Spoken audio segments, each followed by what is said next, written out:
सूर्यदेव आहे, तिथे ब्रह्मदेव आहे, म्हणून इथे मगर आहे, पलीकडे मगरीवरती मंदिर आहे, म्हणून याला संपूर्ण प्रदक्षिणा चालते. संपूर्ण प्रदक्षिणा घालायची, पलीकडे सूर्यदेवांचं दर्शन घ्यायचं. अजून सकाळ सूर्य उगवला तो प्रकाश किरण सूर्यकिरण जातात. ही पूर्व दिशा आहे. पायामध्ये 7 घोड्यांचा रथ आहे, डोक्यावर 12 राशी आहे, हातामध्ये अमृत कलश आहे. 12 राशी सूर्याभोवती फिरतात, म्हणून सूर्यदेवांना 12 राशींचा राजा म्हणतात. म्हणून सकाळी सूर्यदेवांचं दर्शन घ्यायचं. म्हणून सूर्यपासून कुंतीपुत्र कर्ण, कर्णाचा कर्णेश्वर, पांडवांचा मोठा भाऊ. 5 पांडवांची 5 ठिकाणी 5 ताट आहेत. आता इथून खाली गेलात ना 5 मिनिटं पूल आहे. पुलाच्या डाव्या साईडला 3 नद्यांचा संगम आहे. अलकनंदा, वरुणाने शास्त्री आणि 3 नद्यांच्या संगमावरचं संगमेश्वर. रेल्वे स्टेशनला, स्टँडला, तालुक्याला नाव दिलंय. खरं संगमेश्वरी आहे.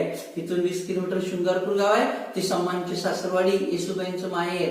छत्रपती संभाजी शिवाजी आले की त्या संगमेश्वर मंदिराची, या मंदिराची पूजापाठ करायचे. आणि पुतळा आहे ना, तिथे संभाजींना पकडलं, अटक केली, कैद केली आणि इथून तुळा